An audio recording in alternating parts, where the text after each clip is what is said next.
All of a sudden, I hear someone scream, Joe. And I look over, and it's Jack Posobiec. And I said, there, you see, I said to my locals, I was like, there, you see, he does know my name.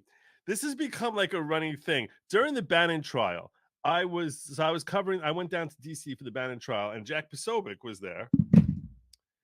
And and I kept saying how I saw Jack Posobiec. I was hanging out with him. He's so cool. He was so nice and like whatever. And I was shocked that like he knew my name. And I even sort of even joked with him, like when I saw him the second day, I was like, I don't believe you know my last name. He's like, yeah, it's Joe Neerman. Good logic. And I was like, damn. And when I told my audience, I was like, Jack Posobiec knows who I am. They were like, no, he doesn't. You're making it up. Why isn't that on film anywhere? Why isn't that on film anywhere? And it's sort of like I started getting like self-conscious. Like maybe this is just like my imaginary friend Jack Posobiec. Like this is that like every time I turn around, I grew up with Snuffleupagus being invisible, okay? So that every time I'm trying to introduce and put him on camera for my audience, like something bad happens.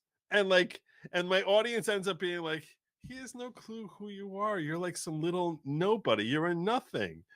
So finally, I was like, oh my God, I'm so glad here I am. I said, and I actually said to the camera, I was like, you see, that was Jack Posobiec calling Joe. Yeah, that's right. He knows my name. And I walk over and I aim the camera at him and I start talking to him for no less than 20 minutes. We're talking about the charges. He's talking about like different governors and lockdowns. And we're talking about his messaging and Trump's messaging and how he handled it. And we were talking like real, like strategizing. Like, what would Trump need to do to actually win here? What kind of impact is this going to happen? What expectations do we have to come out of this trial? Is it going to go all the way to trial? Is it going to get dismissed beforehand? I call him Jack. You might call him Pose. I just call him Jack.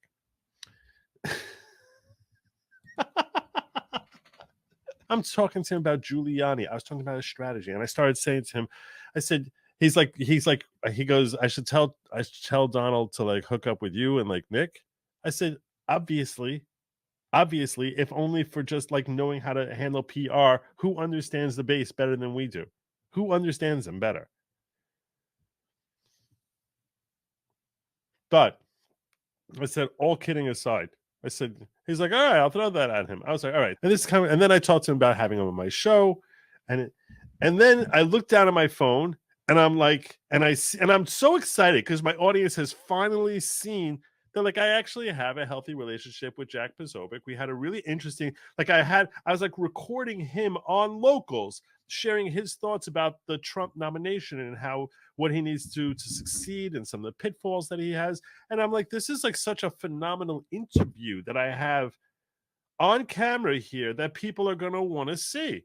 I mean, he's a smart guy. He understands the party, the base, the politics. He understands all of this. He's a well-known established figure. I was like, this is me getting his thoughts on the 2024 election and where we're standing now. And then I look down at my phone and I'm like, I see I have no internet connection. And I'm like, no. And I was like, oh my God, none of you saw this. I'm like looking at this. I was like, no. I'm like, they're like, you want to retry? I'm like, hell yeah, I want to retry. Nothing. Cannot connect. Nothing will connect. And I'm like, everyone's going to think I made this up. Everyone's going to say, oh yeah, Joe, you met Jack Poso again. He's your best friend, Joe. You hang out with Jack all the time, Joe. You go, kid. I'm like, no, it's true. It's really true. It's not in my mind. It's not my imagination. But now you know there was a man named Jack. He exists now, only in my memory. My imaginary friend, Jack Posobiec. Really good guy. He was just like a really good, smart, nice guy. Really nice. I don't know. Well, whoever my imaginary friend is, I got his number, which I'm not sharing. So, which I guess is what I would say if he was imaginary too. So I did ask him if I can get him to come on his show. So I guess if he ever comes on, that'll prove it. We never found anything on Jack. There's no record of him at all. No, there wouldn't be, would there?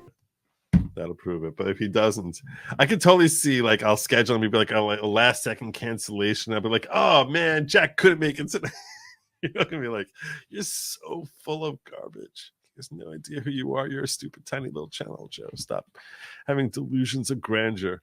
Anyway, so that was that. I was like, let me see if I go find reception. I'll catch you later, Jack. And I bailed out of there.